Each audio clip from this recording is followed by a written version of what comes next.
This video is sponsored by Wing Technology, your ultimate flight sim hardware solution.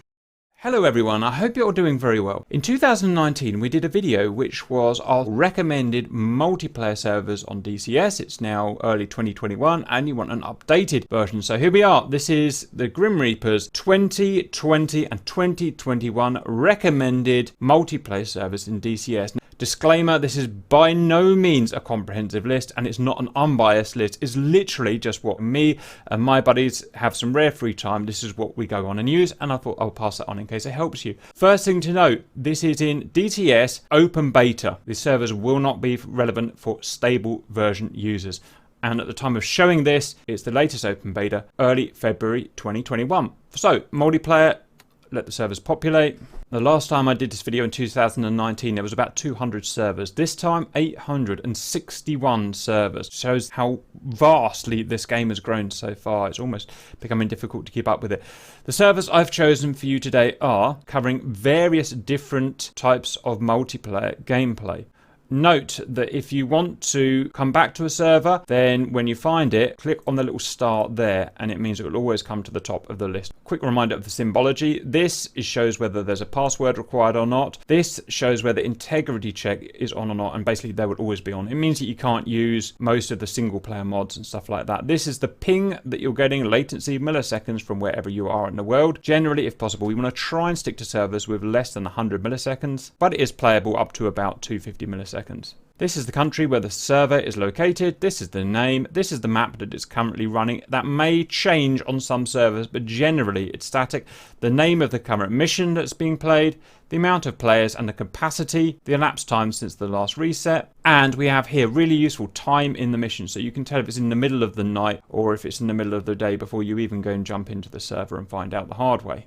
As well as that, we get a kind of written description of the mission down here. When you're clicking on it, you get to see all of the different aircraft that are available and how many are taken on blue and red side, and all of the different options. So we're going to start with our kind of go-to server. If we're just in a mood for some fun, which is what GR do, you don't want to be particularly realistic. You just want to literally get in a plane that's hot started, get it to the runway, take off, shoot baddies down, respawn, shoot baddies down. Then we go to grounding side 1 at open conflict 1 of 4 Caucasus. Bonuses of this server. It's usually populated, lots of people are in it, and that's good. Its ping from where I am is usually under 100. It's on Caucasus, which is neither here nor there, but Caucasus usually means you'll get better performance than, say, one on Syria in a big mass multiplayer situation because it's just a simpler map. We can see the types of planes that are being used and not being used, and as you can see, just about all of the planes are on here. There's loads of slots, so rarely will you not be able to fly the thing that you want. There is air-to-air and air-to-ground on this mission, but generally speaking,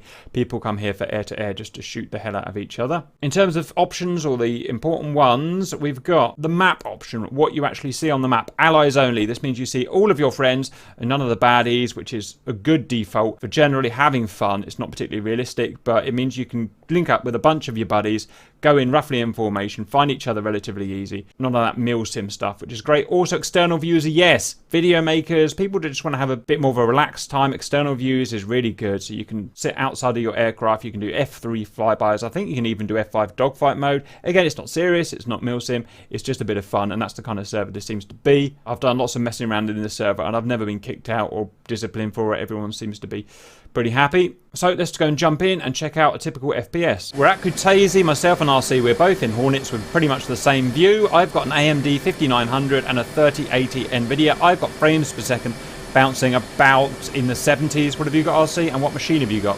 i9 9900X with a 280 Ti, and it's about the same. That's 72. About 72. What we found out is generally these big servers are CPU limited on the first core, not taxing the GPU at all, so we're both about the same. Next, let's say we want to go a bit more serious and a bit more old school. We've always liked this one. It's been around for a long time. It's good ping and is usually populated. We've got Alpenwolf's Cold War 1947 to 1991 server. It's actually in Persian Gulf. It's always been Caucasus since I've played it, but it seems to have changed to Persian Gulf, which is fine. Currently 3 players and an off-peak time. We can see the type of aircraft are Vigans, C-101s, F-5s, F-86s, MiG-15s, MiG-19s, MiG-21. So Gen 2, Gen 3 type aircraft. Really good fun.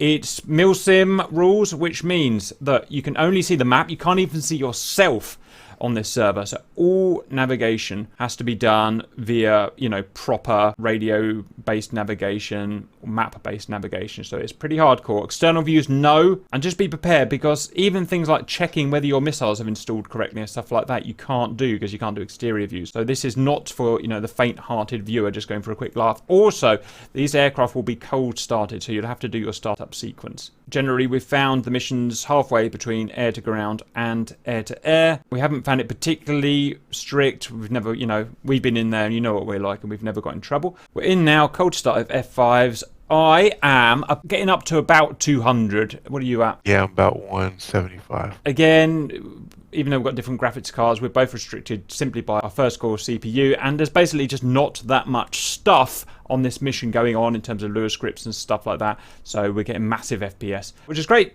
Next server. The 3 Buddy Spike servers, these are usually populated, very popular, and people think highly of them. There are 3 of them that I know. One's in Syria, one's in Persian Gulf, and one's in Caucasus. In terms of the aircraft you can expect, you've got a comprehensive list there. Just about everything that I can see there, and loads of them. In terms of options, relatively hardcore. You can see your own aircraft only. So you know where you are at any time, but you won't know where your buddies are. So it's halfway between milsim and fun. External views, no. So just bear in mind that is an important thing. I'll see, let's jump into the German one, Caucasus, and check out an FPS. We're in now. These are a little more complicated. We've got to choose a coalition. So we're going to press tab to get the text up here. If you've not got it, left shift and tab so that I can enter a message. I'm going to tell it which coalition I want to go on. Red. Enter. It's now told me that I can go on red. Tab to get rid of that. Ping. I'm choosing a Jeff. Can you give me a FPS on your side? I'm just touching on 100. Yeah, I'm about 92. 92. Yep, same here. Out we go, RC. Next. 2 of the 11 Grim Reaper servers. We have several Grim Reaper servers that service all different types of stuff, but I've just picked 2 for you, otherwise we'll be here all day. Firstly, it's a training server. This is unlike anything else in the list here. This is purely for new guys wanting to get into DCS. Now, this is the only one that is password protected, and we do that particularly for this server to protect new guys from either really good guys that will just come and shoot you down and annoy you, or trolls coming to wind you up. So we've got active measures in there to help new guys learn, and there's a community in there. If you want to go into that server, I've got another video showing you how to get into it and how to join the community there, and I'll link that for the video description if you want to go and get that. But like I said, it's purely for training.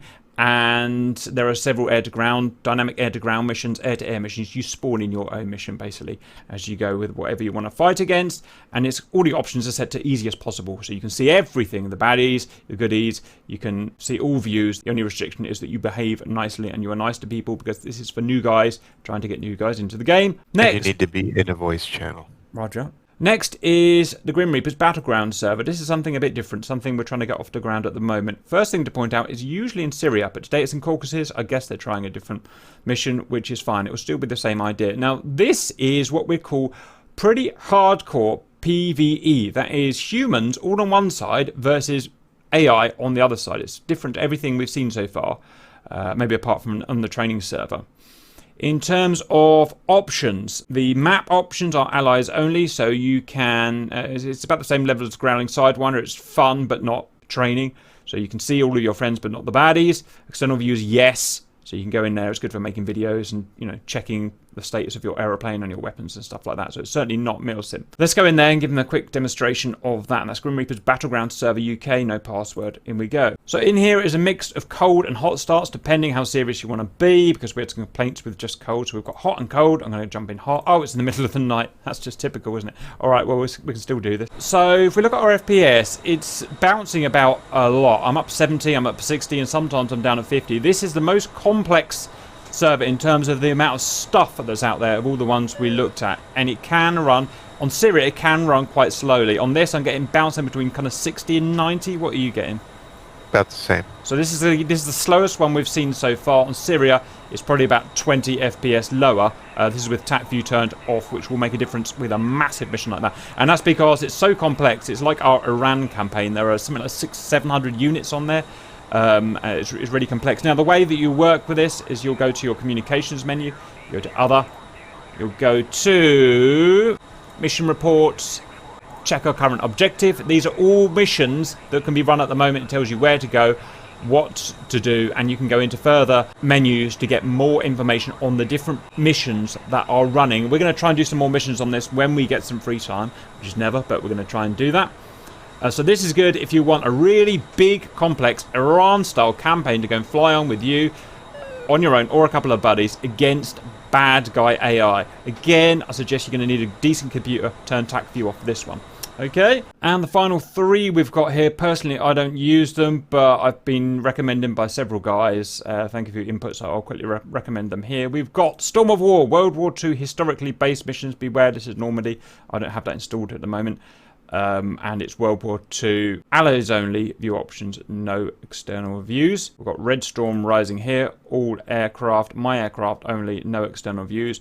And if you're into helicopters, we at GR have something called the Air Cavalry, GRAV. And we have a server here. It is passworded, so if you want to go and join those boys, then you will need to look up the password in our Discord. It has Fog of War options, external views, yes, and not particularly serious. It's got a couple of planes, but it's 90% helicopters. And there's a small community of guys that go in there, and a voice chat associated as well in the Discord. I've just been reminded of one more by RC that would be remiss of me if I didn't say. The 4YA guys, really nice guys. And I know that personally because they invited us onto a big 20v20 competition. I haven't been on their public servers just because I just haven't for whatever reason, but I've been assured by RC and a couple of guys they are really good. Type 4YA in here, you can come up here. They've got loads of different servers on different maps, and apparently they are usually populated. So if I went to that one there, it's a big base capturing mission. I think the same or similar to the one we did on our 20v20 organised game, with just about all of the aircraft there. Types of seriousness, we've got all views, so you can basically see everything, and you can see external views, so it's more fun based